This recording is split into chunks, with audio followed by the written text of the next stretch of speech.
Mirëmëngjes të gjithëve, miq të dashur, mirë se vini në wake-upin e kësaj të enteje. Mirëmëngjes dhe mirë se erdhët, edhe kemi live për ta nisur ditën ashtu si çdo mëngjes, mbarë dhe me energjinë e dur. Duke shpresuar që kjo gjë ndodh me këtë program I cili nis tani edhe përfundon në orën 10. Kështu që mëngjesi është I mbuluar nga ne. E mbani mend se Dhe mbani mend se s'bën një sezon jemi plot 3 orë me ju, edhe për ju unë them shpesh, edhe kjo është e vërteta. Nisim si çdo mëngjes duke marrë detajet e këtij moti që në fillim kur ne zgjohemi, ta dini ju, duket goxha për shkak se dielli sapo del, duket si vrana, duket si freskë. Vap në fakt. Paktën kështu konstatoj unë, nuk e di ç'do thot Adiola, e cila është zgjuar energjike sot në mëngjes Adiola. Mirëmëngjes Ori, mirëmëngjes. Si fjete? Sot shumë mirë, jemi zgjuar shumë mirë, kështu që edhe dita në fakt paraqitet e mirë. Ke lajme të mira? Kam lajme të mira edhe për ditën, pasi Moti do të jetë thuajse gjatë gjithë ditës si kthjellët ditën e sotme në pjesën më të madhe të territorit, ndërsa vetëm në orët e vona të pasdites në zonat veri lindore të territorit dhe në ekstremin verior do të kemi shtim të vranësirave, por priten rebeshe shumë të pakta shiu dhe do të jenë afat shkurtra. Ndërsa duke filluar nga orët e vona të mbrëmjes dhe dita e nesërme do të vijojë të mbetet me kthjellime thuajse në të gjithë territorin, sidomos zona bregdetare e territorit shqiptar do të vijojë të mbetet edhe ditën e nesërme gjatë gjithë ditës me kthjellime, ndërsa në orët e pasdites do të kemi shtim të vranësirave kryesisht në gjithë pjesën malore të territorit shqiptar, në zonën malore duke sjell edhe rebeshe afat shkurtra shiu. Pjesërisht edhe zona qendrore do të kenë rebeshe shiu ditën e nesërme gjatë pasdites. Por sërish mbrëmja largon vranësirat edhe nga këto zona duke na rikthyer kthjellimet. Për sa I përket temperaturave të ajrit, ditën e sotme kemi patur një rritje të lehtë gjatë mëngjesit, do të jetë më e ndjeshme gjatë mesditës, duke bërë që vlerat maksimale ditën e sotme të luhaten nga 26 gradë Celsius në zonat malore, deri në 33 gradë Celsius në qytetin e Gjirokastrës dhe në Lezhë. Shumë mirë edhe Kosovën tani. Ndërsa për sa I përket Kosovës, do të paraqitet kryesisht me mo të kthjellët ditën e sotme, në pjesën më të madhe të territorit, ndërsa vetëm zona perëndimore gjatë orëve të mbrëmjes do të ketë zhvillim të vranësirave dhe shira të izoluar, por dita e nesërme do të paraqitet me vranësira të shpeshta në Kosovë, duke filluar që në orët e para të mëngjesit. Mesdita do të sjellë shtim të vranësirave në territorin e Kosovës, duke sjell rebeshe shiu dhe stuhi afat shkurtra në të gjithë Kosovën.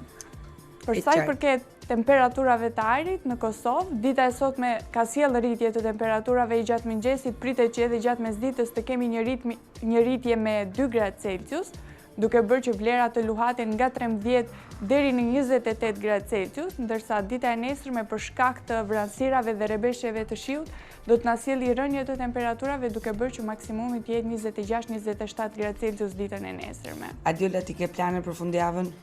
Në fakt nuk kam bërë plane për këtë fundjavë. Nëse mbajmë mend nga sezoni I kaluar, Adiola bënte plane zakonisht të premten maksimumit shtunën për të dielën. Ose niste fundjavën bashkë me ty që të mërkurën. Unë kam nisur që sot. Okej. Se sot është e njëjtë, kështu që unë dal nga dal bëjmë gati. Ama që nëse dua të dal jashtë territorit Shqipërisë, të shkoj për shembull në Kosovë, don.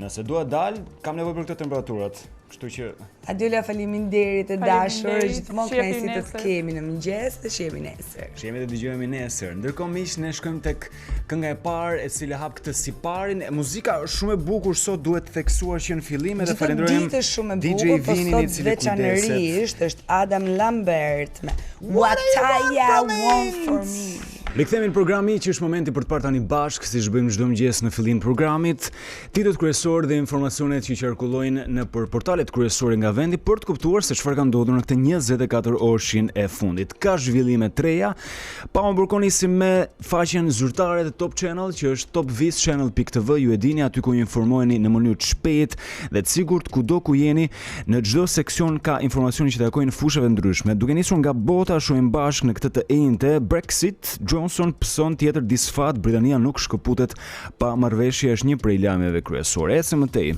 Zyrtare sa edhe kon sportit, Prishtina gjen pasuesin e Mireliosës, rikthehet Bylbyl Sokoli. Bebe Rexha tregon se si përballej me urin, ndërkohë dukshëm kohët e fundit ka filluar të ha më shumë bebe.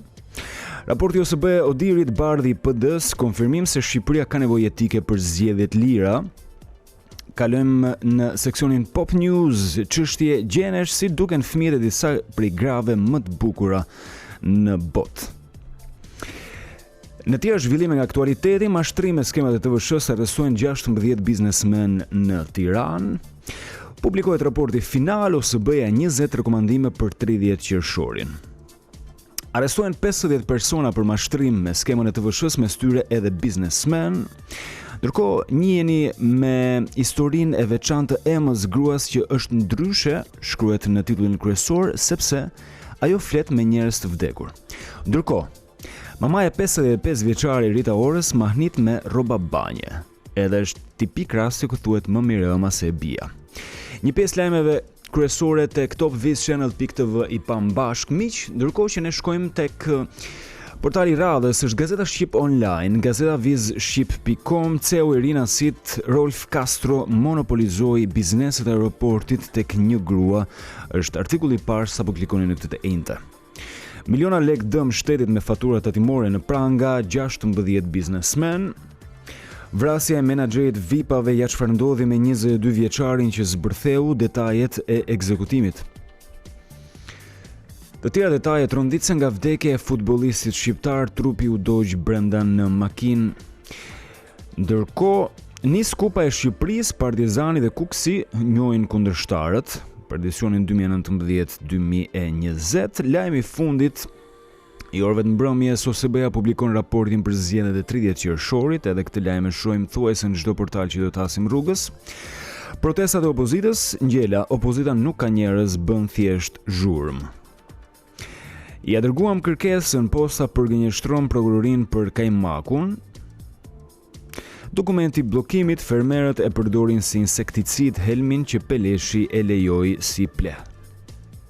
Ndërkohë, studia përbindësh pamjet apokaliptike nga ajri të uraganit Dorian në Shtetet e Bashkuara të Amerikës. Lexojmë gjithashtu, zyrtari amerikan i shtetit nuk preferoi drek me krerët e politikës, zbuloni 2 deputetët që e shoqëruan. Amerikan, shkruhet me të vogël. Zyrtari i Departamentit Amerikan të Shtetit nuk takon Ilir Metën për krizën, një pjesë e titujve kryesor të gazetës Shqip Online miq. Ndërkohë, ne shkojmë tek Gazeta Shqiptare në këtë të enjte për të parë disa prej lajmeve që pasqyron ajo në këtë fillim dite.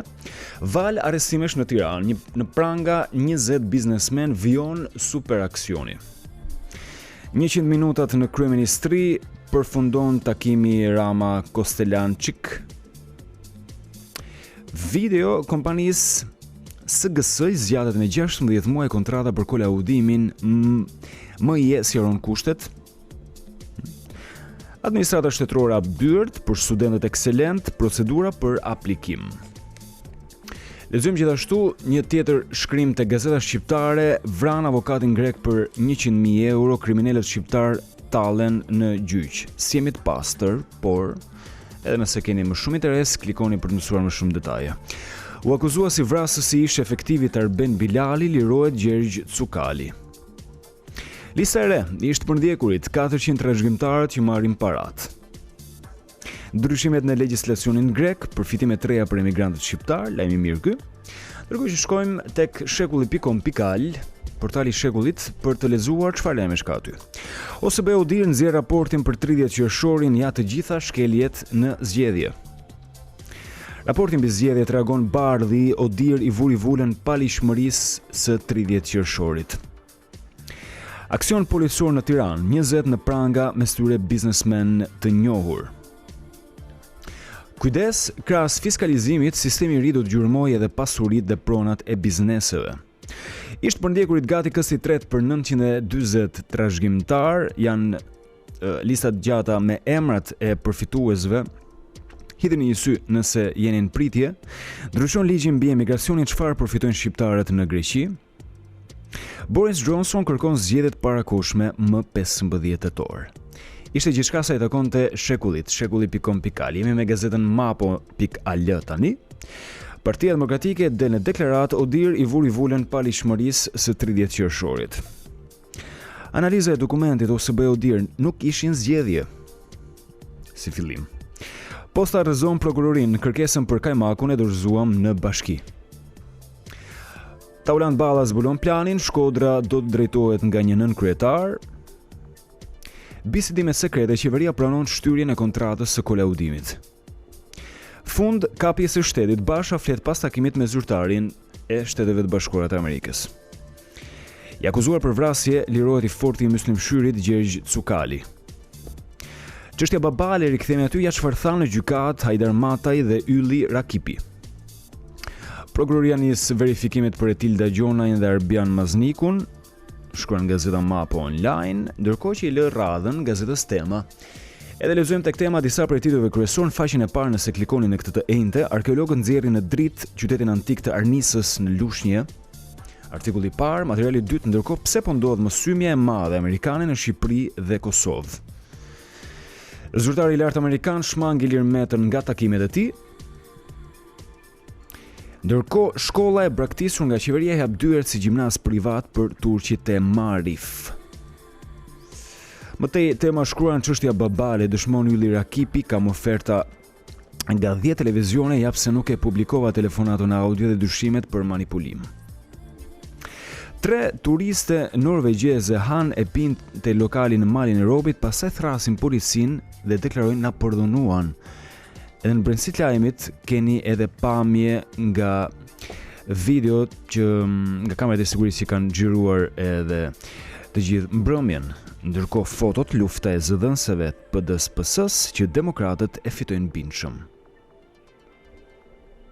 Ju ndihmoj me një afrim dhe një zoom in fotoje. Shkojmë te koajon.com në lajme më serioze. OSBE-udi rrëzojnë përfundimisht votimet një partjake të 30 qershorit.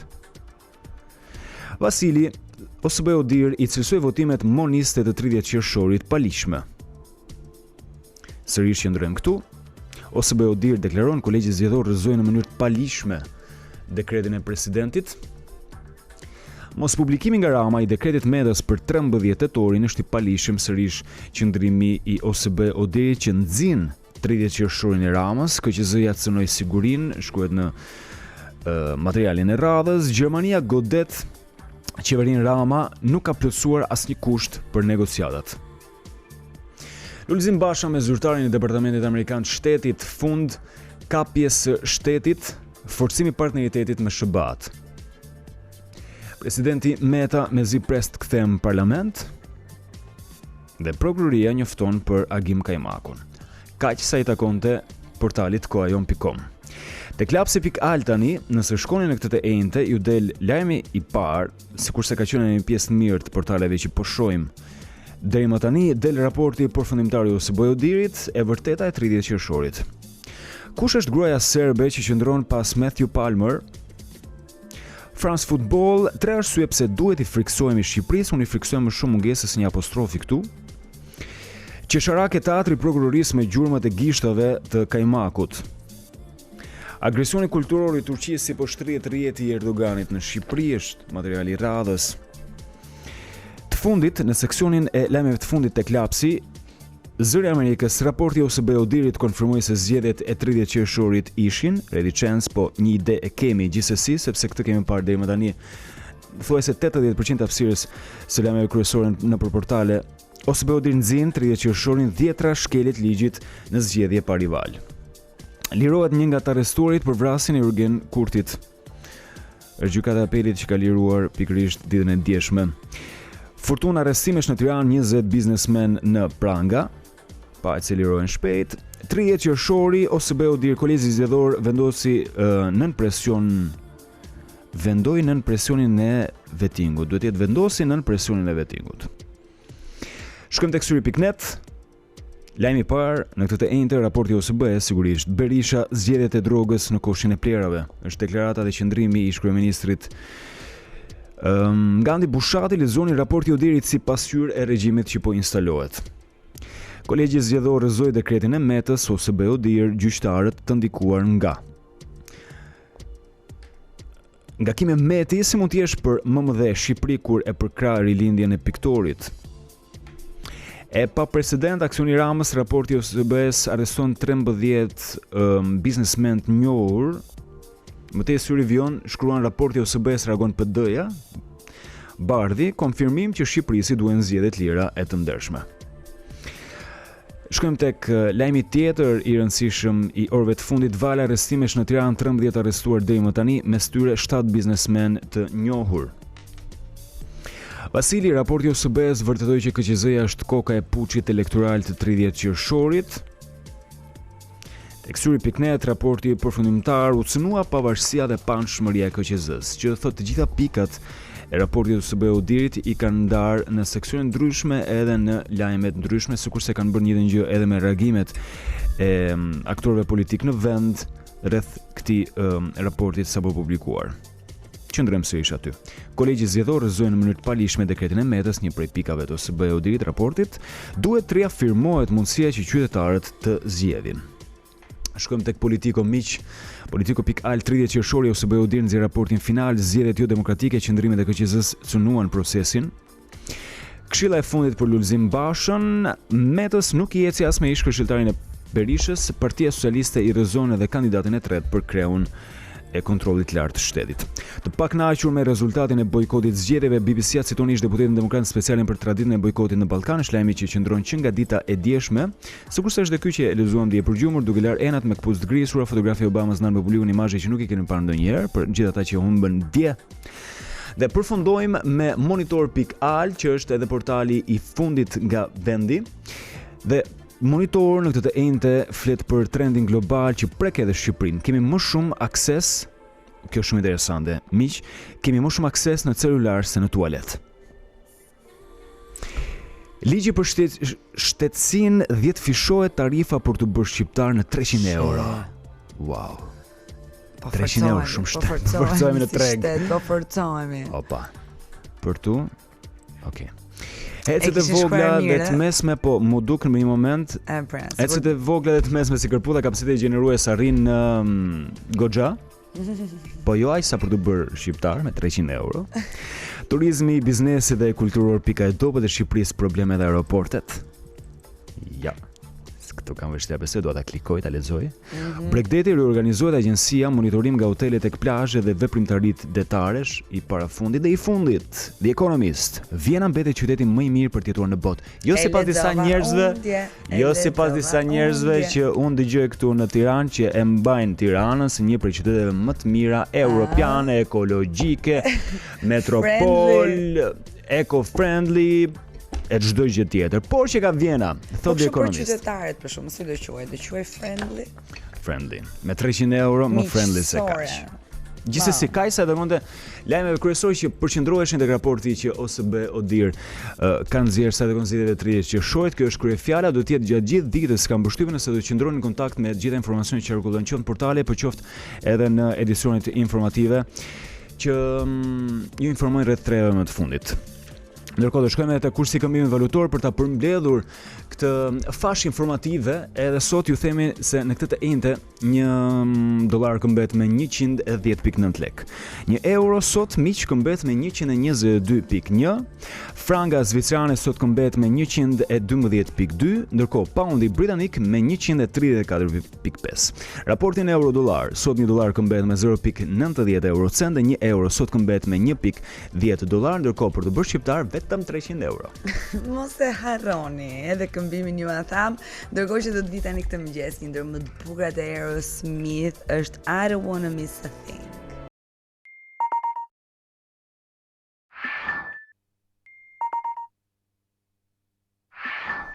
Jemi në Wake Up në Top Channel, sot është data 5 shtator dhe ora është në 7:39 minuta. Ne jemi gati të hedhim një sy asaj se çfarë dhe cilat janë ngjarjet më të rëndësishme të ndodhura pikërisht në datën 5 shtator. Po, jemi gati sot, mbi gjitha, kryefjalë është dita e shenjtrimit të Nënë Terezës, një festë zyrtare në Shqipëri. 5 shtatori 2016 shënoi në kalendarin apostolik ditën e shenjtores shqiptare Nënë Tereza e Kalkutës.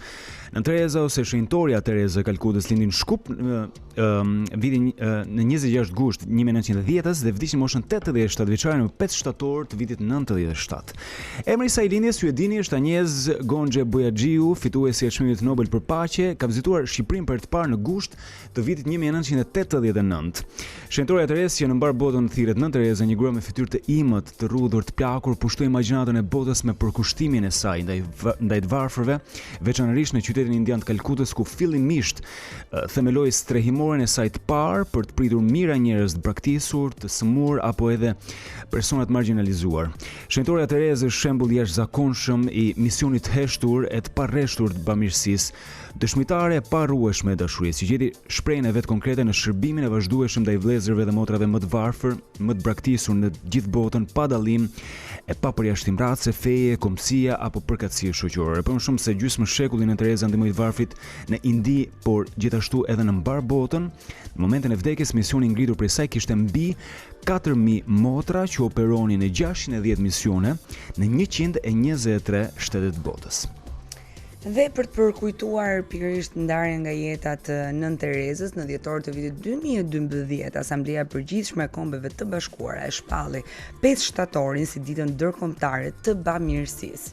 Vendet anëtare të OKB-s, duke njohur e vlerësuar rolin e pazëvendësueshëm të akteve të bamirësisë në zbutjen e krizave humanitare dhe vuajtjeve njerëzore, i bën një homazh të merituar aktivitetit të trashëgimisë Nënë Terezës, e njohur ndërkombëtarisht dhe e vlerësuar botërisht për përkushtimin dhe punën e saj gjatë gjithë jetës në ndihmë të sëmurëve, të varfërve dhe njerëzve në nevojë.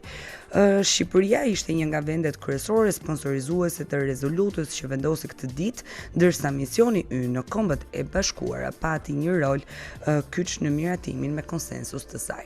Ndërkohë, bota në cilën jetojmë nuk është ajo që do donim, sepse pra që sa flasim për bamirësi edhe për të sakrifikuar nga vetja për tjerët, ka edhe ngjarje tjera që lidhen me 5 shtatorin në mënyrë ironike. Masakra e Myniut është emri jo zyrtar i ngjarjes tragjike ndodhur në 5 shtator vitin 1972, gjatë Olimpiadës verore në Mynih të Gjermanisë Perëndimore, kur anëtarët e ekipit olimpik izraelit u morën peng, dhe më pas u vranë nga komandot e Shtatorit të Zi, një grupim militant palestinez që kishte lidhje me organizatën Fatah të Yasser Arafatit. Deri në fund përplasjes me armë me forcat gjermane të sigurisë, grupi terrorist vrau 11 atletë izraelit dhe trajnerët e tyre, si dhe një oficer të policor Gjermanisë Perëndimore. Ndërkohë 5 nga 8 anëtarët e Shtatorit të Zi u vranë nga policia gjatë përpjekjes së dështuar për t'u arratisur. 3 terroristët e mbetur u kapën dhe u liruan më vonë nga Gjermania Perëndimore, pikërisht pas rrëmbimit të një avioni të kompanisë Lufthansa nga ana e organizatës terroriste, një akt që çon në spekulime se boni zyrtar në fakt kishte ndihmuar rrëmbimin e sportistëve izraelit. Shërbimi sekret izraelit Mossad ju kundërpërgjigj masakrës me operacionet pranvera e të rinjve dhe zemërimi i Perëndis me një seri sulmesh dhe vrasje shtatorë që dyshoheshin se kishin planifikuar pikërisht masakrën e Myniut. Filmi i Spielberg Myni është bazuar pikërisht në këto ngjarje. Kaq sa i takon datës 5 shtator në kalendarin botror. Si gjithmonë është momenti për pak muzikë të mirë, do të vi Ain't Nobody Loves Me Better.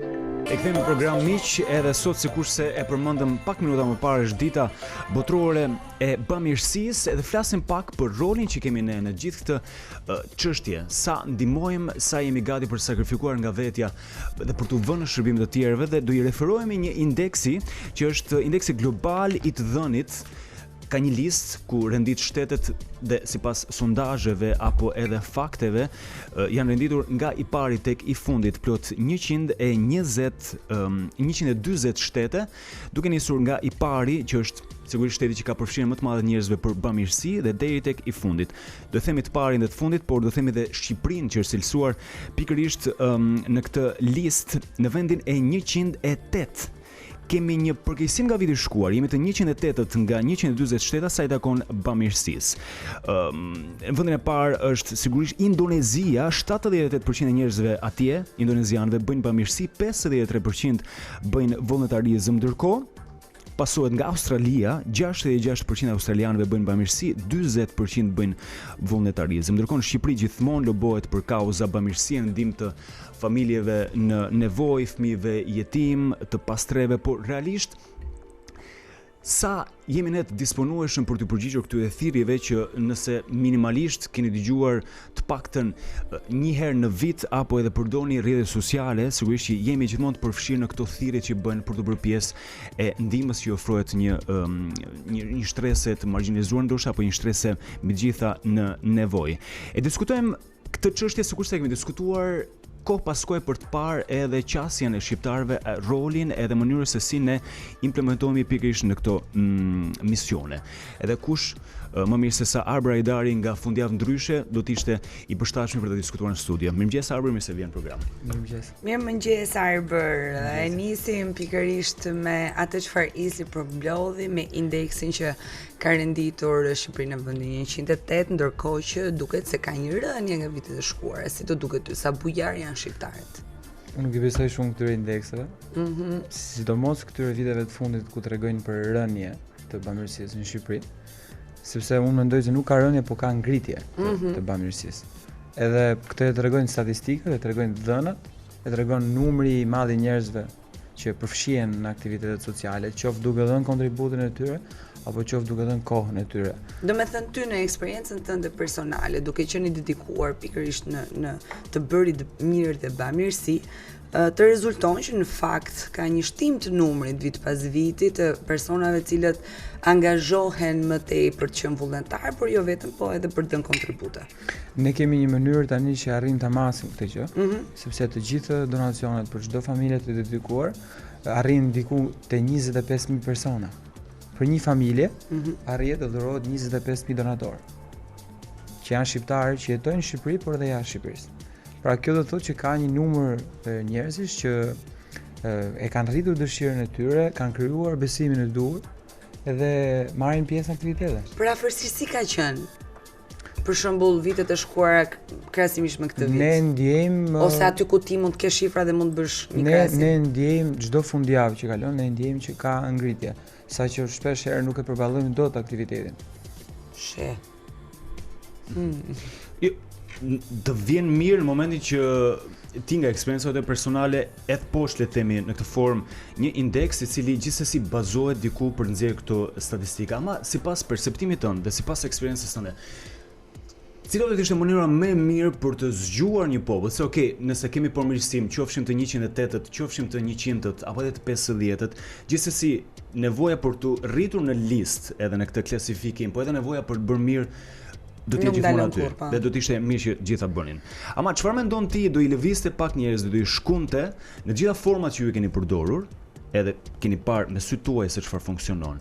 Si mund zgjohet një shqiptar? Dhe një shqiptar duke ditur që ne jemi shquar gjithmonë për mikpritje, për një lloj ndjesie që japim një personi që vjen qoftë në shtëpitë tona apo edhe ndodhet pranesh për t'i bërë mirë, për ta bërë të ndihet mirë.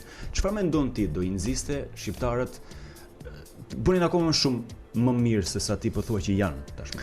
Shqiptarët për mendimin tim është shumë e thjeshtë që ti nxisësh, vetëm mjafton ti jesh transparent. Ti jesh transparent në atë që bën. Edhe kjo i zgjon direkt shqiptarët. Pra ti mendon se gjithsesi dyshimi se ku po shkojnë dhurimet e tyre është një nga gjërat që mund të step. Rasti i fundit që kemi trajtuar, që kemi dhuruar banesën para një jave, i 4 vajzave që mbeten jetim ka aksidenti tragjik në Dibër, angazhoi, mund të themi, rreth 50.000 njerëz brenda në Shqipëri dhe jashtë Shqipërisë. Pra kudo që kanë jetuar njerëzit, janë organizuar, kanë grumbulluar fonde për këtë familje. Ka një numër të konsiderueshëm që po rritet, që ka dëshirë të marrin pjesë në aktivitete sociale. Ka një numër të madh familjesh që po synojnë të sjellin fëmijët e tyre për të qenë pjesë e aktiviteteve sociale. Ashtu siç ka një rritje të numrit të aktiviteteve që ne po bëjmë. Tashmë kanë kaluar janë për 340 shtëpia. Sa më shumë donator, sa më shumë persona që angazhohen, aq më shumë mundësi dhe për ju për të dhënë. Për të dhënë. Aq më shumë familje ndihmojnë. Cilët janë ata që angazhohen më së shumti si moshë? Janë moshat që fillojnë që 15 vjeç deri në 23-24 vjeç. Kryesisht këta vullnetarë dhe ata që le të themi kanë mundësinë për të dhënë vlera monetare apo ndihma nga më ndryshme, cilët janë moshat? Po tani moshat janë ndryshme sepse bamirësia është një element shumë i madh, i përfshin, i kap të gjithë kategoritë e njerëzve. Ne kemi edhe pleq që dhurojnë pensionin e tyre. Kemi edhe njerëz që janë biznesmen të fuqishëm në Shqipëri, edhe bëjnë 3 shtëpia për një herë. Edhe për mua janë të dyja një lloj. Ai që ka më shumë mundësi ka bërë 3 shtëpia, ai që ka më pak mundësi ka dhuruar pensionin. Ka dhënë gjithçka ka. E di çfarë bën për shtypje Arbër, edhe ideja dhe perspektivi që mund të ketë dikush ndaj rinisë dhe një brezi që kohë pas kohë ndryshon nga brezi i mëparshëm. Ka një lloj sensibiliteti tek moshat e reja për dhuruar, duke qenë se ekziston një lloj mendimi ndaj tyre sikur janë më në fregis, sikur janë më të përqendruar tek vetja e tyre. Unë jam pjesë vetë e rinjisë shqiptare, edhe nuk ndaj këtë mendim. Unë mendoj se ne kemi një rini të mirë. Dua ta theksoj për të dhënë shembullin e mirë edhe për gjithë ata që na ndjekin. Ne kemi rreth 11.000 vullnetarë që janë gjithë të rinj. Edhe fati jon i keq, përfuzve vetëm time këtu, është që ky vend nuk të jep ty shumë oportunitete në mënyrë që ti të integrohesh si i ri, siç ndodh në vendet perëndimore apo në vendet e zhvilluara të Evropës. Dhe mendoj se rinia shqiptare do të ecë më përpara, po këto janë kanalizimet apo barrierat që janë krijuar dhe nuk mund të ecin më përpara. Dhe ka një numër masiv të atyre që ndoshta nuk kanë para apo kanë gjën e tyre më të vyrë, kohën dhe e kanë vënë në dispozicion të aktiviteteve sociale. Për të shërbyer, për kuriozitet, si të rezulton nëse e ke një ide të qartë, ata të cilët japin më shumë kontribute në vlera monetare, po edhe ndihma të ndryshme, janë më shumë bizneset, biznesmenët apo edhe individ thjesht, që janë rrogtar? Në rastin e fundjavës ndryshe janë rrogtar. Që thot ata që kanë më pak kanë tendencën për të dhënë më shumë. Po. Por kjo nuk lë jashtë biznesin e madh që ka qenë realisht shumë prezent në aktivitetet apo në çdo thirrje që ne kemi bërë. Ndërkohë është edhe një qendër që është rrugës për t'u hapur, për t'u le të themi për t'u vendosur ato rregullimet e fundit. Na trego pak në përfundim. Kemi që prej 26 majit të këtij viti që punojmë për të bërë në Shqipëri qendrën më të madhe sociale në Ballkan. Është një qendër që është rreth 50.000 metra katror, ish reparti i vjetër ushtarak, ku ne kemi menduar të zhvillojmë një qendër të madhe profesionale që do të përfshi zanatet kryesore që tregu ka sot nevojë. Janë të pozicionuara biblioteka, kapanone të mëdha magazinimi për të mbuluar gjithë Shqipërinë dhe një azil pleq. Domethënë do të jetë qendra nga ku do të operohet më pas në ndihmë të gjithë atyre që kanë nevojë. Po. Këtu janë dhe disa pamje që po shteton, është një projekt goxha i madh, por që ne çfarë do të mësojnë njerëzit aty? Aty do të kemi shkollën profesionale. Do të marrin një zanat. Do të marrin një zanat sipas kërkesave të tregut. Nuk do bëjmë shpikje, nuk do bëjmë gjëra që nuk duam të tentojmë gjëra që s'ka bërë bolla, duam të bëjmë një gjë shumë thjesht. I kemi kërkuar gjithë bizneseve në Shqipëri, na sjellin listat çfarë kanë nevojë dhe ne duam që të përgatisim këtë numër njerëzish dhe 3 deri në 6 muaj, 6 deri në 12 muaj të fusim punë. Ti si ideatori fundjavë ndryshe fundit fare kjo se jemi vonë. Nuk bën pushim fundjavë. Si bie bën pushim gjatë javës kur i bën pushimet Arbër Hajdari? Arbër Hajdari që për 27 tetorit 2015-s nuk njeh as të shtunë, as të diel, as të hënë, as një ditë pushimi. Ke kalendar tjetër. Hajde se nuk e vetëm mos të mërzit. Mos të mërzit Arbër, faleminderit shumë që ishe dhe shumë suksese në rrugtimin tënd dhe ju vafsa më mbar. Me këmbë të mbar. Shpresojmë vitin tjetër diskutojmë që jemi ngritur në renditje. Miq, dalemi pas pak, rikthehemi program pas lajmeve të radios që vin fiks në orën 8. Autik publikoi raportin përfundimtar për zgjedhjet lokale të 30 qershorit. Në dokument thuhet se procesi i numërimit ka qenë përgjithsisht i rregullt, ndërsa zgjedhjet janë zhvilluar në kushtet e krizës institucionale. Gjithashtu theksohet se Komisioni Qendror i Zgjedhjeve cënoi sigurinë juridike të procesit, ndërsa kërkojnë që të hetohen pretendimet për krime zgjedhore. Nuk ishte alternativa në 31 bashki, thuhet ndër të tjera në raportin Autik. Opozita parlamentare kërkon largimin e Arjan Xhelajdit nga Komisioni i Reformës Zgjedhore, ndërsa kryefjalë sipas saj duhet të jetë ndryshimi i sistemit. Deputeti Alban Zeneli shpreh se pa kryer një reformë të thellë zgjedhore, ku vendi nuk ka bërë gjë. Reforma elektorale kërkon 84 vota në parlament, ku Partia Socialiste i ka të nevojshme ato të deputetëve të opozitës së re. Presidenti i Republikës Ilir Meta do të dëshmojë në Komisionin Hetimor për kontrollin e ligjshmërisë së veprimeve të kryera nga ana e tij më 9 shtator. Kreu i shtetit do të paraqitet në kryesinë e kuventit të hënën e ardhshme në orën 10. Kryetari i Komisionit Hetimor Parlamentar Ulsim Manja ka ftuar presidentin të flasë mbi rrethanat e objektit të hetimit që ka nisur ndaj tij. Më herët përmes një postimi në rrjetet sociale, Meta ka konfirmuar se do të shkojë në kuvent në rast se e thërrisnin. Ndërkaq rikujtojmë se nesër në Tiranë vërrin delegacioni i Komisionit të Venecias në një mision faktmbledhës për shkeljet e pretenduara të Ilir Metës në vendimin për të anuluar 30 qershorin si datë të zgjedhjeve lokale. Antarët e delegacionit do të takohen personalisht me presidentin e Republikës, i cili është subjekt i misionit të tyre për të vijuar më pas me takimet e tjera zyrtare.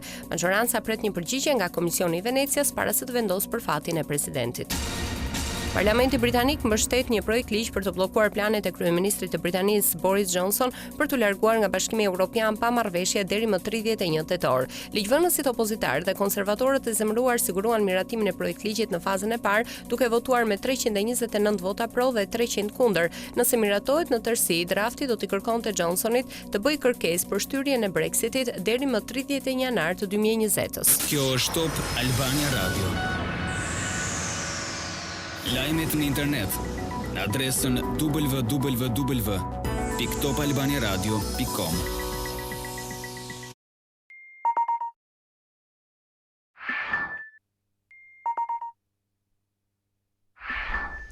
Ja të rikthehemi live në Wake Up, tani do t'japim një rëndësi të veçantë asaj që nga ndonjëherë dhunon më shumë dhe vret më fort kur përdoret, sidomos pa menduar dhe pa përgjegjshmërinë e dur, që është pikërisht fjala idiot, malok, copë, mishi, pabuks, katunar, hajdut, psiqik, qorr, plak, autik, handikapat. Është një ndër gjuhët më diskriminuese që e dëgjojmë të përdoret jo shpesh herë në ambiente të ndryshme në cilat ne ndodhemi, qofshin këto edhe shkolla në fakt, por e dëgjojmë të përdorur dhe nga goja e institucioneve apo atyre që pretendohet që t'japin shëmbullim më të mirë dhe të përfaqësojnë të gjitha shtresat dhe popullin në Shqipëri. Ndërkohë që një ditë vetëm pas protestës realizuar para parlamentit të shoqatës Down Syndrome Albania, nënkryetari i Kuvendit Muslim Murizi ka kërkuar publikisht falje për fjalorin që përdorin ndaj ndjekësve të tij në Facebook, duke i cilësuar ata si Down. Përplasja në distancë për mënyrën se si shprehemi në jetën e përditshme, shpesh edhe pa ndërgjegje, ka kthyer edhe një herë vëmendje në çështje të diskriminimit, por edhe të dhunës verbale. Pikërisht ato fjalë të cilët unë i përmenda edhe pak më lart janë ato të cilat dëgjohen më shpesh, përdoren më shpesh dhe duket sikur neglizhohen më shumë teksa përdoren pa menduar se sa shumë dëm, dhimbje apo dhunë shkaktojnë për shumë kënd që i dëgjon. Kishte një tjetër sulm me avokatën e popullit që ndodhi pikërisht me zotin nënkryetar të Kuvendit, zotin Murizi, dhe një përgjigje që erdhi nga institucioni i avokatit të popullit, duke nënvizuar shumë pika që duhet jenë në vëmendje, të cilën në deklaratën dhe reagimin e plot ne e kemi, por patjetër që unë s'do ta rilexoj, shumë nga ju e kanë dëgjuar dhe ne do ta diskutojmë në fakt në thelb dhe në parim atë se çfarë ndodh pikërisht me këtë gjuhë të dhunshme, ofenduese dhe as pak korrekte të përdorit, sidomos të institucioneve apo të individëve që duhet të jenë në respekt. Kemi sot të ftuar në mëngjes në Wake Up, si gjithmonë ndodh përgjithsisht në nisjet e sezonit, ashtu si dhe vjet edhe si vjet, Redi Shehun, ekspert i shkencave të komunikimit. Mirëmëngjes dhe mirë se na erdhe. Dhe gjithashtu Robert Gajda, komisioner kundër diskriminimit. Mirëmëngjes Robert, mirë se na erdhe. Mirë se vini në program, kënaqësi ju kemi. Tani Redi, nis me ty, si e konsideron ti një gjuhë të tillë e cila në fakt duhet thënë për së vërtetës nuk është se përdoret vetëm nga nënkryetari i parlamentit? Po, është e refuzueshme, domethënë është e papranueshme, sigurisht që nuk përdoret vetëm nga ai, sepse po ta përdoret vetëm ai, ne nuk do ishim duke diskutuar sot. Fakti që ne diskutojmë sot është sepse është fenomen. Dhe duke qenë fenomen, atëherë ky bëhet subjekt diskutimi dhe subjekt, siç e pam, edhe protestave. Unë mendoj që çdo gjë fillon dhe mbaron nga gjuha. Gjuha është shfaqja e brendshme, është shfaqja jashtme e atij mendimi të brendshëm që ne kemi për fenomenet, për gjërat dhe për personat. Dhe jo shpesh, jo rrallë na është dhënë mundësia për të parë në mënyrë institucionale ato që quhet pitbullët politik, që përdorin gjuhën pikërisht të lloj gjuhe, po jo vetëm pitbullët politik, po edhe pitbullët e rrjeteve sociale, të cilët në mënyrë të vazhdueshme përdorin të në formë ofensive me qëllim për të treguar një farë superioriteti të nënkuptuar të një njeriu apo të një grupi të caktuar ndaj një njeriu apo një grupi tjetër. Kështu që ky fenomen është i përhapur dhe është një fenomen i cili domethënë është shqetësues. Nëse ne do t'i japim shumë rëndësi gjuhës, do të kuptojmë që gjuha është ajo që na përcakton marrëdhëniet tona me fenomenet, por marrëdhëniet tona edhe me njëri tjetrin. Dhe gjuha është ajo e cila është një fenomen që nuk është statik. Gjuha është në lëvizje të përhershme. Dhe ka dy rrugë. Gjuha o është në ngritje, o është në degradim. Pra është detyra e elitave politike, kulturore, arsimore, e njerëzve të cilët janë të fushës së mendimit, të mediave, që gjuhën ta çojnë tek rruga e ngritjes, jo tek rruga e degradimit. Ti e përmendë mirë termin fenomen dhe aty qëndrojnë sepse nuk po diskutojmë për disa raste që janë sporadike, periferike, po janë disa raste të përsëritura dhe kush më shumë se nderën tënde Robert ka trokitur tek Komisioneri kundër diskriminimit. Sa e shetit përhapur si fenomen diskriminimin verbal në Shqipëri? Për të mos qenë përsëritshëm është i përhapur, edhe manifestohet nga subjektet ndryshme dhe në mënyra të ndryshme. Pra haset në media tradicionale, haset media online, haset nga funksionar publik, por gjithashtu nga njerëz të ekranit për të njohur për fushat ndryshme. Kështu që fenomeni vetvete është i përhapur dhe nuk kufizohet vetëm në aftësinë e kufizuar, por edhe në, siç përmendi dhe terminologjinë e përdorur në shumë aspekte, edhe në aspektin etnik, edhe në aspektin le të themi gjeografik, edhe në aspektin e kishte lloje soja. Kemi fantazi pafund për të qenë. Ka diçka faktikisht lidhe me këtë përdorimin e gjuhës. Unë jam shumë dakord. Sepse në të vërtetë gjuha është maturuar në kohë dhe janë disa shprehje, për shembull që deri dikur më përpara janë përdorur pas një lloj problemi në shoqërinë tonë, sepse kanë pasur në zhargonin e përdorshëm, të pranueshëm, le të themi, po e qenë vetë. Ka patur një neglizhencë që tashmë ka një ndjeshmëri më të madhe, ka një sensibilizim më të madh, njerëzit preken më shumë ndaj gjës dhe ekspozojnë më shumë përdorimin e një fjale që ndoshta deri dje mund të jetë përdorur. Janë dhe më të informuar. Po absolutisht, janë shumë faktorë që ndikojnë dhe kuptohet që rrisin presion pastaj dhe kërkojnë dhe ideja është që lidhet në thelb me cënimin që i ndodh këtyre njerëzve, sepse duke përdorur një koncept që karakterizon diçka apo që identifikon një përkatësi dhe kur e përdor këtë koncept në mënyrë negative apo përçmuese apo krahasimore negative, kuptohet që komuniteti që është direkt i prekur është shumë i ndjeshëm dhe reagon në mënyrë të menjëhershme, sidomos, më fal, bëhet fjalë pastaj për aftësinë e kufizuar. Do ju ftoja të vendoset kufjet sepse që niset bisedës Emanuela, Zaimi, Pepkole, është duke dëgjuar bisedën që prej fillimit është themeluesja e fondacionit Down Syndrome Albania, edhe është ajo e cila ka dalë me një deklaratë fillimisht me një qendrim personal në Facebookun e saj, që pasi lajmi i kthimit një lloj përgjigje jo të përshtatshme dhe diskriminuese për fëmijët me sindromën Down, ka qenë e para që ka reaguar, por ka ndërmarrë edhe një protestë në emër të fondacionit, janë bashkuar dhe qytetarë të tjerë dhe mbështetës të fondacionit në lidhje me gjuhën e papërshtatshme përdorur. I themi mirëmëngjes Emanuelës, të cilin e kemi në Skype nga Vjena, në mos gaboj, nga Austria, Vjenë jam i saktë. Mirëmëngjes, me pak zhurmë, mirëmëngjes të gjithëve, faleminderit për ftesën. Zhurmë sepse jemi 4 veta dhe kemi shumë për diskutuar. Tani, ju si fondacion Emanuela keni ndërmarrë këtë protestën që ne e përmendëm, sa edhe kon fjalorit deputetit që diskriminon fëmijët me sindromën Down. A është ky rasti i vetëm apo ka ndodhur edhe herë të tjera dhe në këtë rast specifik ju jeni detyruar, duke qenë se historia ka treguar që nuk fajtori nuk është mjaftuar ndoshta vetëm i fali publike që çfarë vlerë kanë funditës kur historia përsëritet, apo ky rast kishte përmasa disi më të mëdha? Na e shpjego pak. Atëherë jo, ky nuk është rasti i vetëm, nuk është rasti i vetëm as që përdoret gjuhë diskriminuese në epitete ofenduese për jo kundrejt direkt personave me sindromën Down, po duke përdorur diagnozat e tyre kundrejt në rastin e fundit ishte kundrejt një komentuesi, por ne i kemi parë politikanët kundrejt njëri tjetrit. Ishte hera e dytë që ne si fondacion reagojmë zyrtarisht, le të themi. Hera e parë ka qenë për zotin deputet, zotin Alket Hyseni. Këtë herë ishte për zotin Muslim Murizi, i cili në fakt nuk është vetëm deputet, por është edhe nën kryetar i parlamentit. Ajo çfarë ndodhi këtë herë, ndoshta që e bëri reagimin ton ta çojmë deri në këtë pikë, është e para sepse ishte pikërisht komuniteti që ne përfaqësojmë prej 7 vitesh, drejt për drejt. Dhe e dyta sepse mjaft është mjaft, domethënë.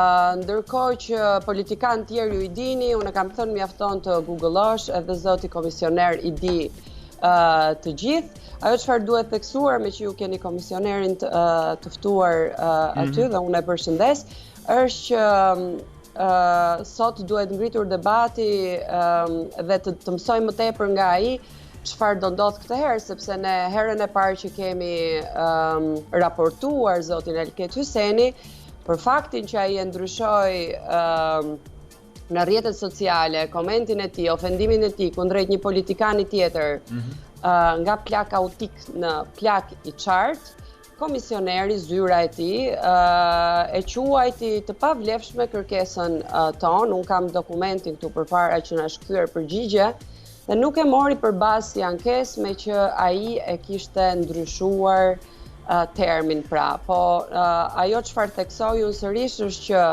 të paralelizosh sërish dikë që e shan si plak autik në plak i qartë, do të thotë që ti përsëri po mendon që dikush që është i prekur nga spektri i autizmit apo një aftësi tjetër e kufizuar, kur ti po e zëvendëson përsëri me një fjalë si i qartë, Emanuela, asgjë tjetër po e bën më keq.